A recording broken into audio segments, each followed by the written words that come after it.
Aproveitar o tempo. Então falou Pedro, dizendo: reconheço por verdade que Deus não faz acepção de pessoas. Pelo contrário, em qualquer nação, aquele que o teme e faz o que é justo, lhe é aceitável.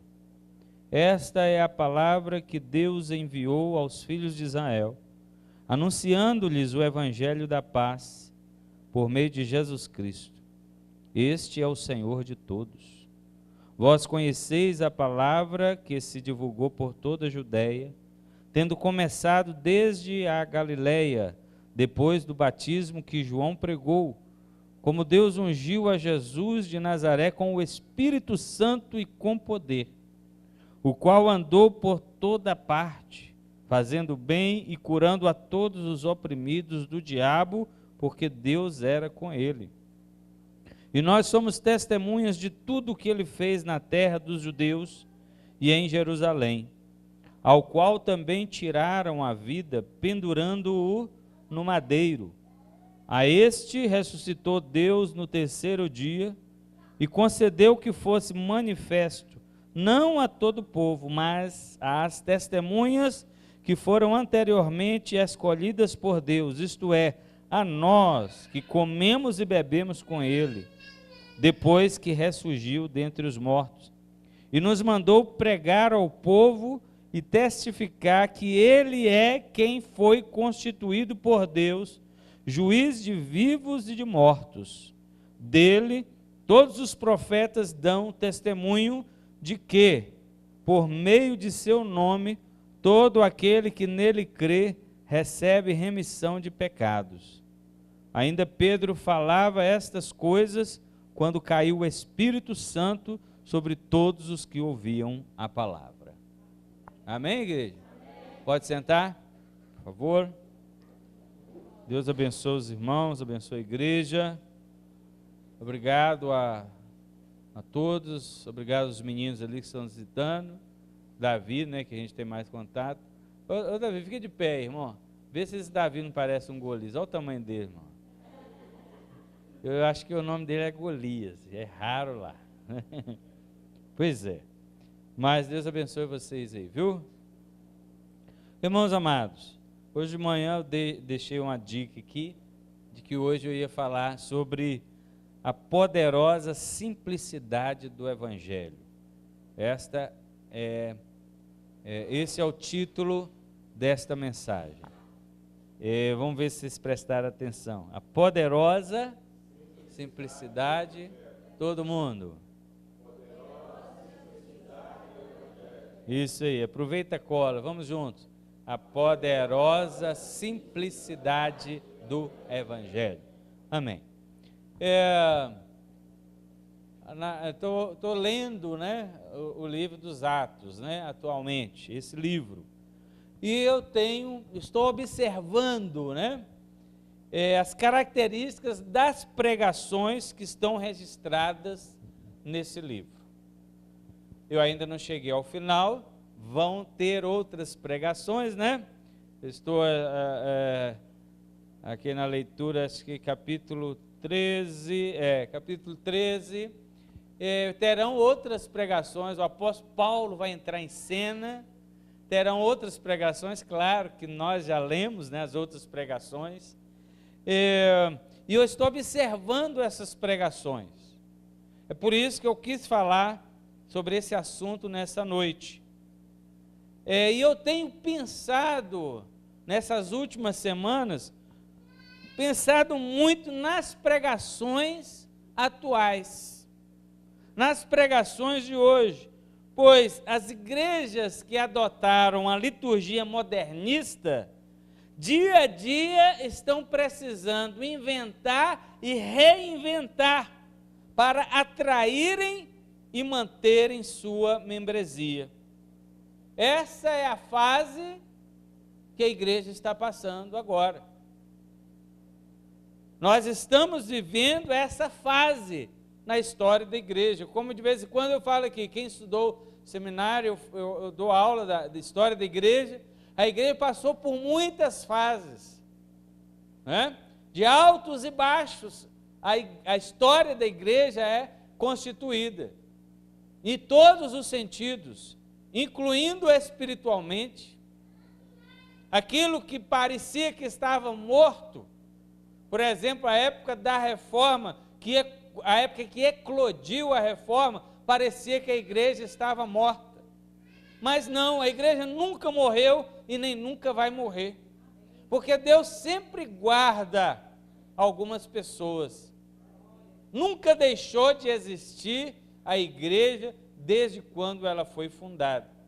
Claro que ela pode ficar oculta pelos mais diversos aspectos ou circunstâncias.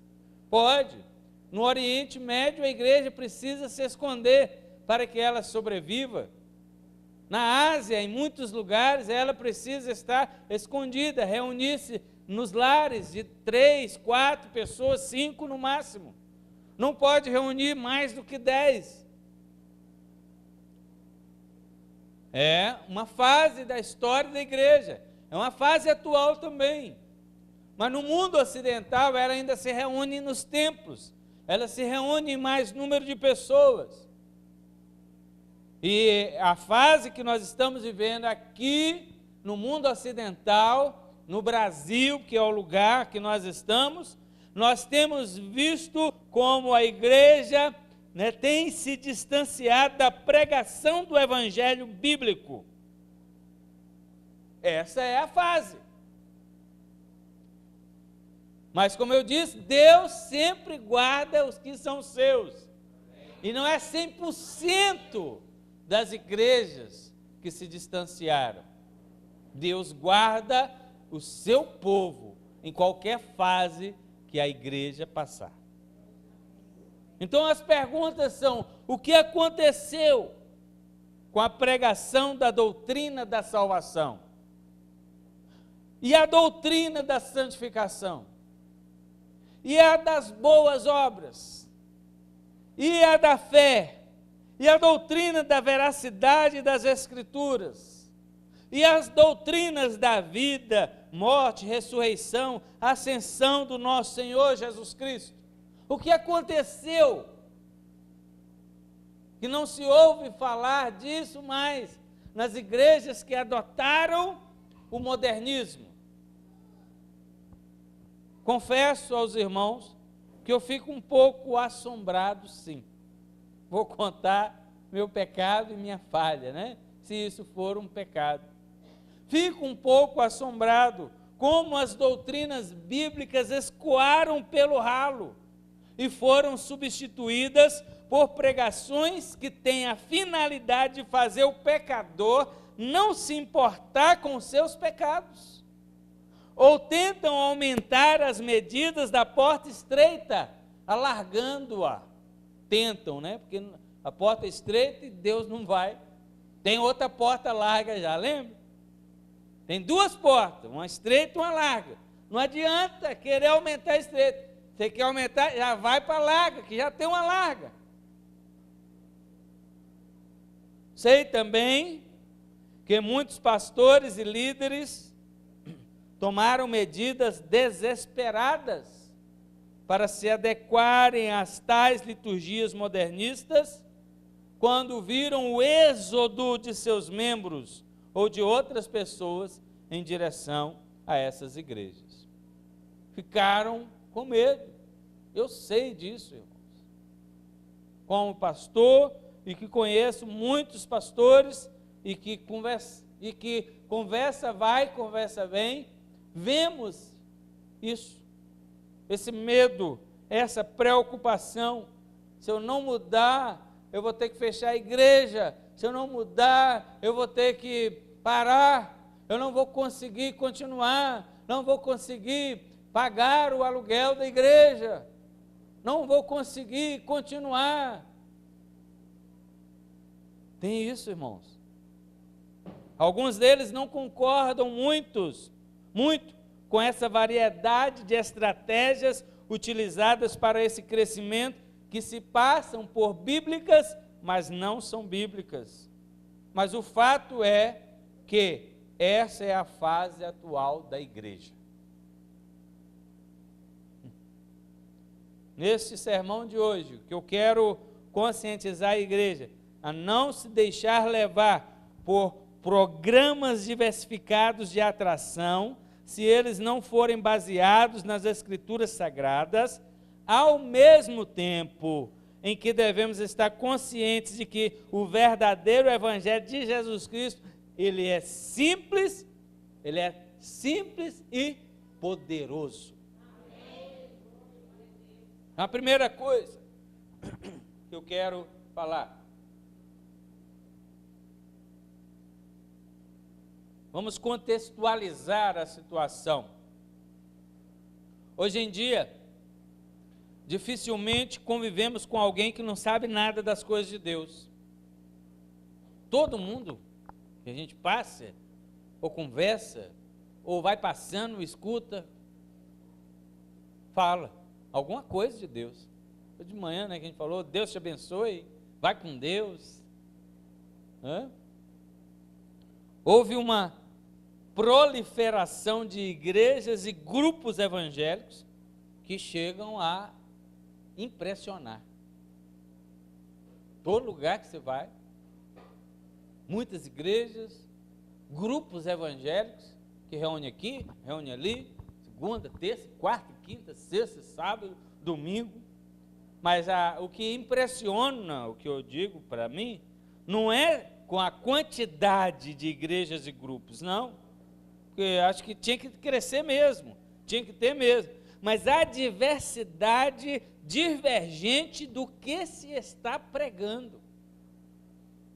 Um prega uma coisa, outro prega outra, e muitas vezes o que se prega um para o outro é divergente, é contra, é diretamente contra, frontalmente, contradiz uma pregação à outra. Mas todos os grupos e igrejas dizem estar pregando o verdadeiro evangelho. Como discernir a verdade nesse emaranhado de ensino? Em primeiro lugar, precisamos colocar nossa inteligência em funcionamento, irmãos. Em primeiro lugar, é isso. Se um prega uma coisa e outro prega o contrário, um dos dois está errado, né? Isso aqui podemos colocar para funcionar. Esse é um teste de inteligência, a coerência. Um dos dois está errado. Para esse teste, você não precisa ser um crente em Jesus, você apenas precisa colocar seu cérebro em funcionamento. E isso em qualquer lugar da vida, em qualquer conversa, palestra, reunião, etc. As pautas da discussão precisam fazer sentido, ser inteligíveis e ter coerência. Eu fico um pouco pensativo e também impressionado quando eu conheço alguém estudado, formado em alguma faculdade, tem um bom emprego, ganha um bom salário, mas a mente é pequena em relação a esse discernimento das coisas de Deus. Não conseguem discernir, não, mas isso aqui está errado, isso aqui é diferente.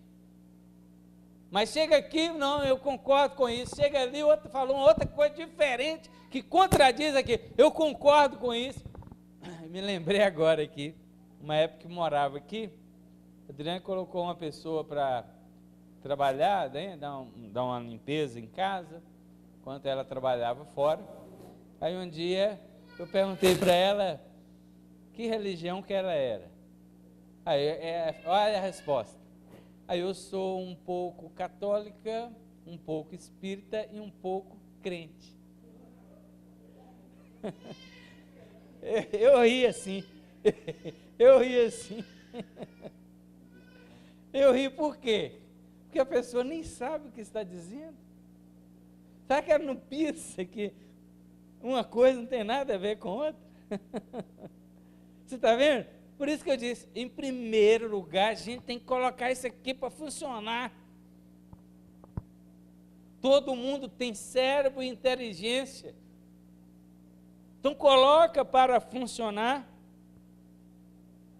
E nós vemos às vezes pessoas, como eu estou dizendo, da alta, ou da classe média, um profissional liberal, irmãos, atenção para cá. Um profissional liberal, uma pessoa estudada, como que vai num culto, como que vai numa igreja, escuta uma bobagem e sai falando que Deus falou? Que isso?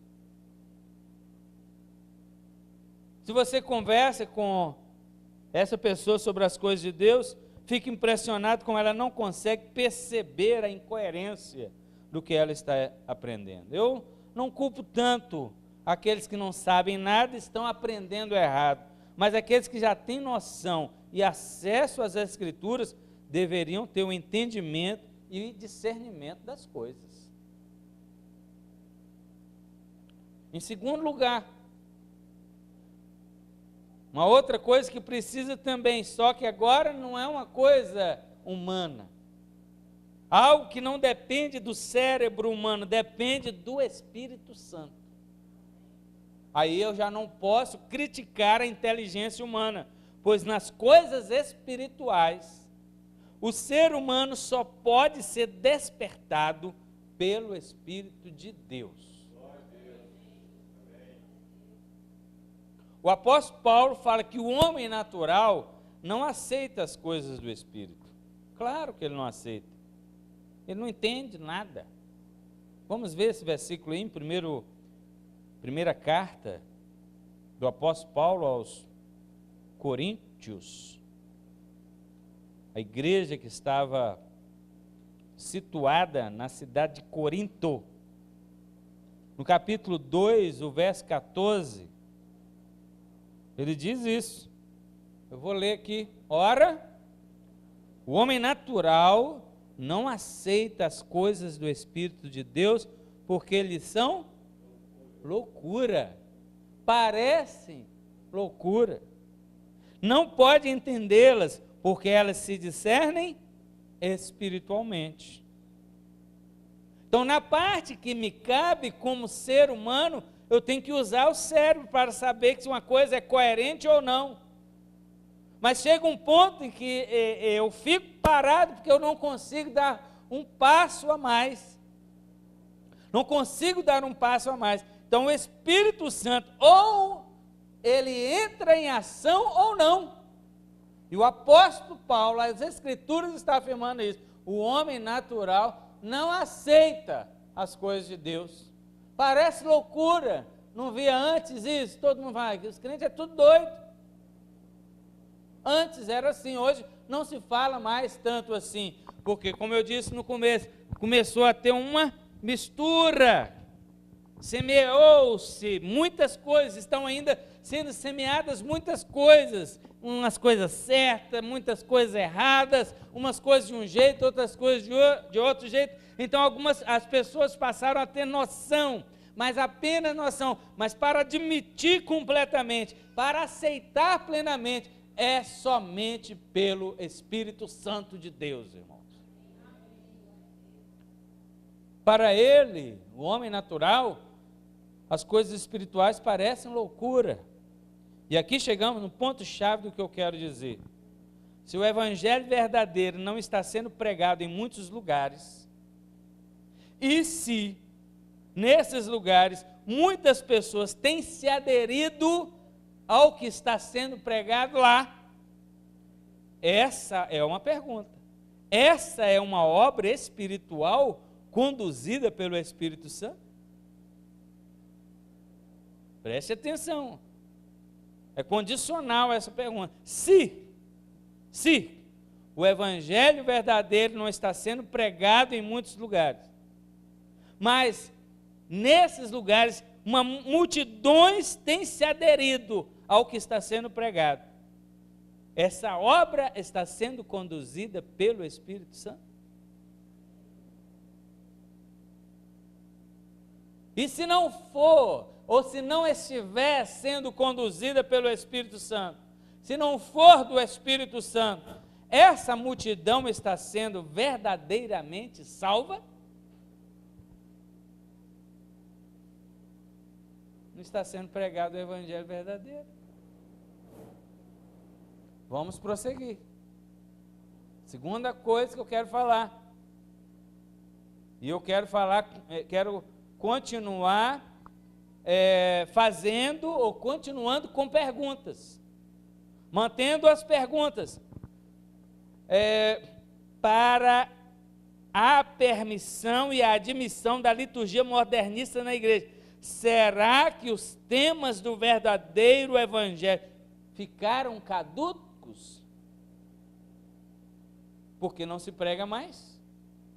Isso que eu estou dizendo aos irmãos, algumas semanas para cá, que eu tenho pensado e eu me impressiono, eu fico chocado, fico um pouco assombrado. Parece que eu estou fora do contexto. Estou dizendo por mim, mas não por mim, não só apenas por mim. Por que não se prega mais? Será que ficou caduco? Será que os proponentes desse modernismo viram que o verdadeiro Evangelho não está fazendo efeito que está fazendo agora? Quando eles pararam de pregar e assumiram outro tipo de pregação? Efeito na condução das almas até Cristo e começaram a substituir o Evangelho como um teste para ver no que daria? E quando viram uma adesão estrondosa, apenas decidiram continuar escanteando o verdadeiro Evangelho. Os irmãos estão me entendendo, irmão? Eu acho que são boas perguntas, já que eu mesmo não sei as respostas. Eu já disse aos irmãos, disse semana passada, acho que hoje também, né, de manhã, eu preguei em uma igreja uns anos atrás, depois do sermão, o pastor local pegou lá o microfone para concluir o culto e disse: olha, esse tipo de pregação não enche igreja. E falou assim. Eu não sei se ele estava brincando ou sendo irônico, mas a pergunta que fica para nós é preciso mudar a pregação para que haja salvação? E se mudar a pregação, o conteúdo, vai haver salvação verdadeira? Se a salvação vem por meio da fé, pela pregação do verdadeiro Evangelho, mas o verdadeiro Evangelho não está sendo pregado, por acaso está havendo salvação? Está vendo aí, irmãos? Vamos ver dois versículos, Romanos 10, 17 e Efésios 2, 8.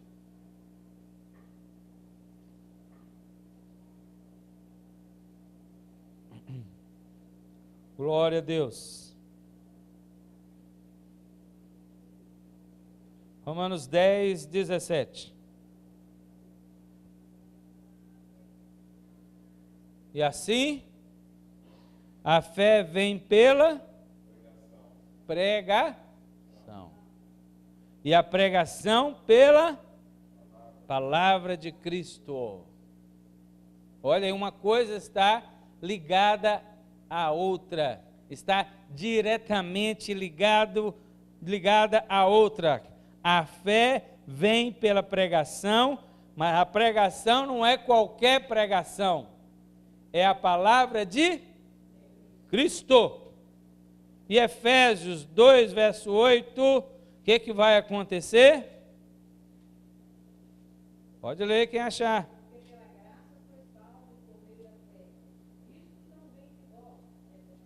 Está vendo? A fé vem pela pregação do Evangelho de Cristo e é ela que torna possível a salvação.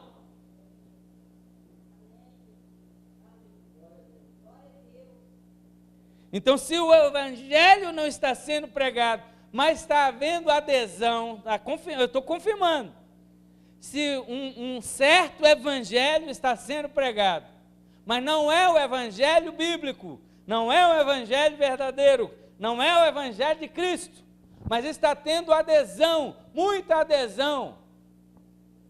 Está havendo salvação? Não pode estar, irmãos. Não estamos acusando ninguém. São as premissas naturais que estão levando a essa conclusão. Naturais bíblicas que estão levando a essa conclusão. E por último, será que o Espírito Santo se cansou do seu trabalho de convencer corações a irem até Cristo? Vocês acham que o Espírito Santo está cansado? Eu sei que nós cansamos. Né? Quando falamos o verdadeiro evangelho, aí vem um e despreza, vem outro faz chacota, vem outro ridiculariza, outro não se importa, outro acha que já sabe, não precisa ninguém falar nada com ele sobre o assunto. Algumas vezes isso é desanimador, não é? Nós podemos até nos cansar, mas o Espírito Santo não se cansa. Aleluia. Mas sabe por que cansamos ou desanimamos?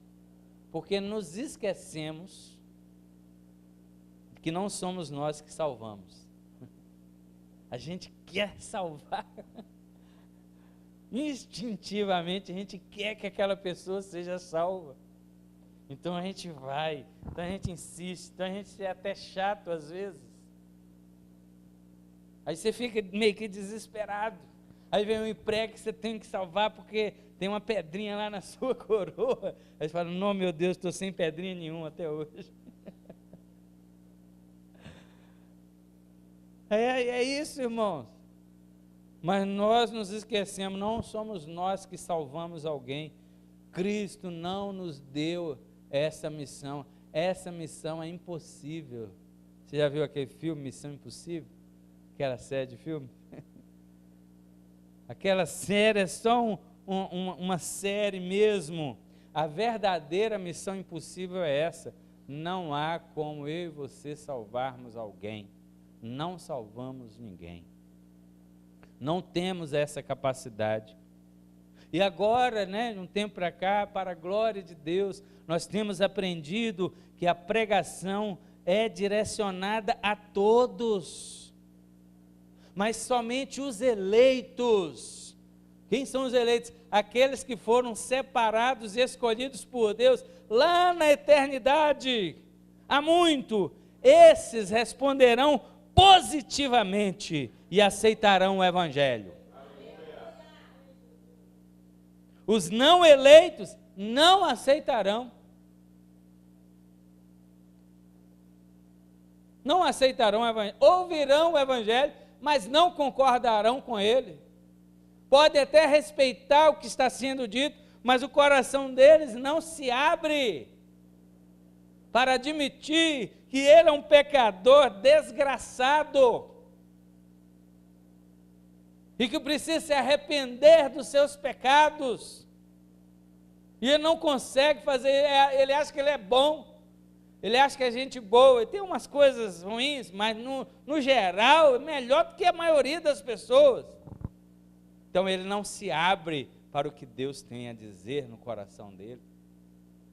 Ele não é um eleito, nunca receberá a salvação.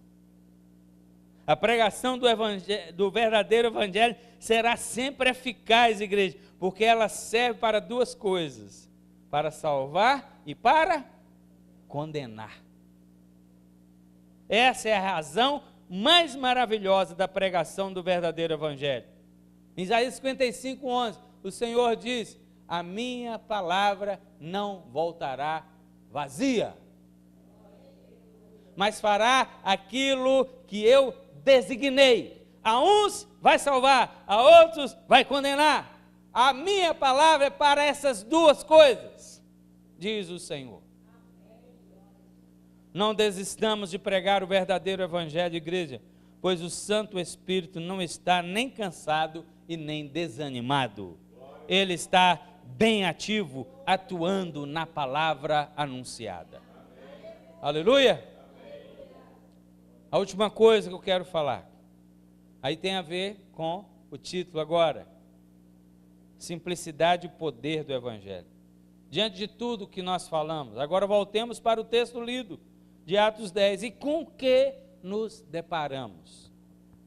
Nós lemos o quê? Uma pregação simples. Você já conhece a história de Atos, capítulo 10? Um homem, um centurião, um homem da alta posição, alta patente no exército romano, mas era um homem piedoso, era um homem temente a Deus, estava ali, fazendo as suas orações. O anjo do Senhor aparece para ele e fala: manda buscar Pedro, que está na cidade tal, mais ou menos 50 quilômetros de distância. Eles chegaram lá, chamaram a Pedro, Pedro veio. Quando chegou, o que aconteceu? Você sabe que eu não posso entrar, você é um gentil, eu sou um judeu. Judeu não fica entrando na casa de gentil, não fica comendo com gentil. Mas eu estou vindo aqui porque o Senhor também me apareceu. Pois os irmãos leiam lá. Então ele entra na casa, começa a pregar o Evangelho. Nós lemos aí uma pregação simples, tão simples que eu fiquei mais ou menos percebendo aqui que alguns de nós não sentimos nada. Já sei de tudo isso aqui. Né? Não glorificamos a Deus como os presentes na casa de Cornélio. Outros talvez nem se importaram com a leitura. Por quê? Por causa da simplicidade das palavras da pregação de Pedro. Porque são palavras que você ouve sempre. O que Pedro pregou aqui, irmão? Coisa simples. Jesus veio, sofreu, morreu, e ele operar milagre, era um bom homem. Mesmo assim, morreu, pegaram ele, mataram ele. Mas ele ressuscitou, foi para o céu, falou que nós deveríamos pregar o Evangelho dele. Você sabe isso de cor. Ele estava pregando, era isso que eu acabei de resumir aqui. Ele estava falando de quê? Do que Pedro está falando aqui? De Jesus. Seu ministério, suas aflições, sua morte, sua ressurreição, sua ascensão, etc. Nada do que você já não saiba. Sempre se ouve falar disso. É a mesma coisa. Os filmes sobre Jesus são variações da mesma história. Pouquíssimas variações da mesma história. De repente alguém surge querendo fazer alguma coisa para tentar, ali dar um tchan no filme, mas é a mesma coisa, vai chegar no mesmo entendimento, todo mundo já sabe. Mas a pergunta é: precisamos mudar a história sobre Jesus para que ele fique interessante? Precisamos mudar o ensino e a pregação para ficar mais atraente e interessante? Esse é o nosso problema, irmãos. O problema agora da nossa geração, ficamos cansados das mesmas coisas. Estamos num mundo que evolui a tecnologia o tempo inteiro, os pensamentos e a própria vida estão acelerados.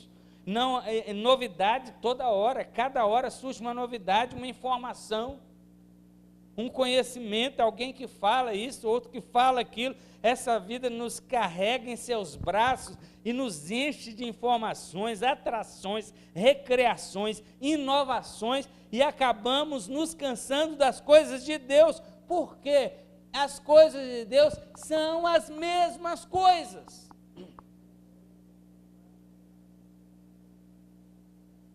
Não conseguimos dizer não para o prazer e para os deleites. Falei isso a semana passada.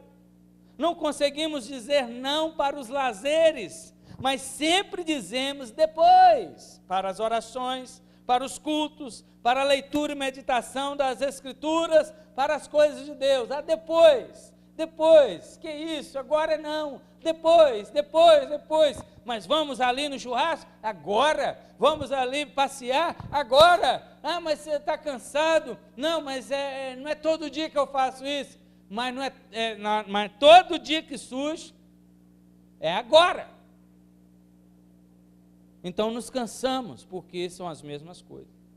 A cultura e o sistema dizem que você se cansa se fizer as mesmas coisas, se ficar na mesma. Mas ela não diz que fazer as mesmas coisas te aperfeiçoa. Os melhores profissionais são os quais? São quais? Os que estão fazendo as mesmas coisas. Por quê, irmão? Eles vão desenvolvendo métodos. Eles continuam naquilo, eles decoram aquilo, né? Eles desenvolvem métodos, mas na mesma coisa, pensam na mesma coisa, conseguem fazer bem a mesma coisa. Por isso que eles são bons, são os melhores. Se você ler a palavra de Deus, verá as mesmas coisas desde que foram escritas. O último livro a ser escrito foi Apocalipse, mais ou menos no ano 100. Nós estamos em 2026. Então, estamos aí quase 2000 anos do último livro escrito. Quase 2000 anos. Mas tem gente que ainda nunca leu Apocalipse. Tem gente que nunca leu de medo. Aí fora, né? Essa é a simplicidade das Escrituras e das coisas de Deus. Olha que advertência o apóstolo Paulo nos deixou, agora na segunda carta aos Coríntios, no capítulo 11, verso 3, irmãos. Olha o que Paulo falou. Vou ler.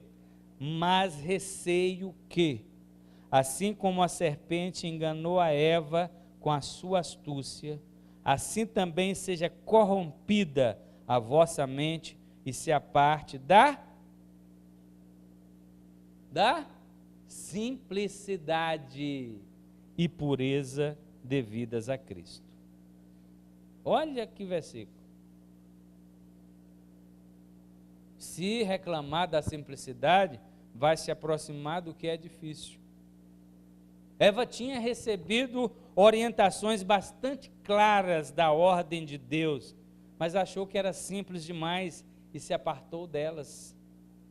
Nós já sabemos o resultado. Se não sabemos lidar com o que é simples, saberemos lidar com o que é difícil? O Evangelho é simples, irmãos. Mas não é isso que nós vemos nas igrejas modernas? Se afastaram da simplicidade e ficam o tempo inteiro inventando e inovando. E não é das coisas de Deus, tá?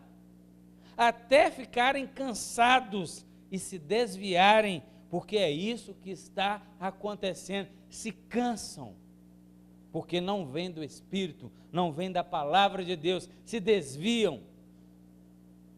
Não é raro agora encontrar pessoas que não querem nem saber. Não é raro. Eu mesmo tenho encontrado, e alguns irmãos aqui comentam comigo que também têm encontrado. Não quero nem saber. Você está vendo? Estão lá ou vão por algum outro interesse, mas não pelo Evangelho. O Evangelho não está sendo pregado. E aonde o Evangelho está sendo pregado, primeiro, nem sabem onde é. Em segundo lugar, se soubessem, não querem o Evangelho verdadeiro sendo pregado, porque o Evangelho verdadeiro pede renúncia.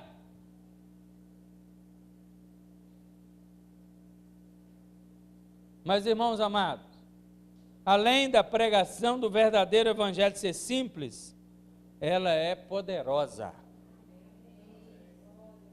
O versículo aqui que nós lemos, Pedro ainda estava falando, nem tinha acabado de falar. O verso 44 diz, ainda Pedro falava estas coisas, o básico, o que você e eu temos que continuar falando. Caiu o Espírito Santo sobre todos os que ouviam a palavra. Aleluia? Está vendo? O Evangelho é simples, mas ele tem poder. O Espírito Santo não se comprometerá com o que não vem dele.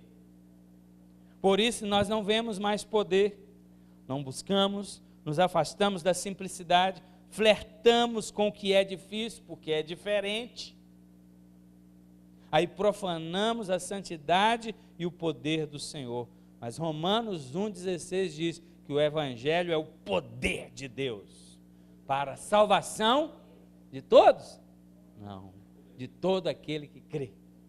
Sim, pastor. Está vendo? Esse poder foi demonstrado nesse dia na casa de Cornélio.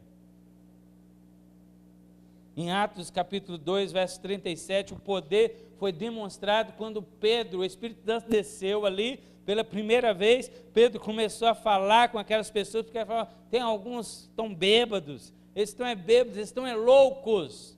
E Pedro se levantou, a primeira pregação no livro dos Atos, ele se levantou e começou a falar a mesma coisa, falar sobre Jesus.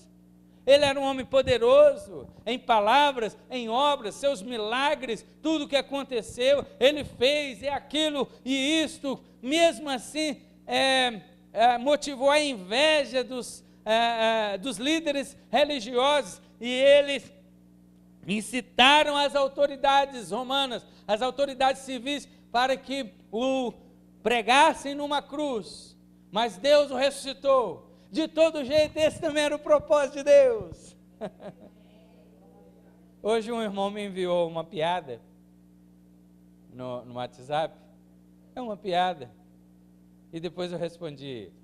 Falou, se a crucificação fosse hoje. Aí estava lá alguém, né, numa cruz, e um soldado chegando e batendo tal. Aí chegou um cara de capacete, puf, no soldado, e juntou uma turma em cima do soldado para bater, para que não crucificasse Jesus. É uma piada. Aí falou, não, se fosse hoje, todo mundo ia para cima para não deixar Jesus morrer. Aí eu sei que é uma piada, eu respondi, mas se Jesus não tivesse morrido, não teria como sermos salvos. Então era o propósito de Deus que Jesus morresse. Viu? Propósito eterno, propósito soberano. Ele se utiliza da maldade humana, viu? E vai punir, já está punindo, né? Pilatos, desde que morreu, está lá até hoje, ardendo nas chamas do inferno. Até hoje. E depois ele vai ressuscitar e vai voltar para lá. Por exemplo, né? Os soldados que bateram em Jesus, que o crucificaram, também morreram, né? Todo mundo já morreu daquela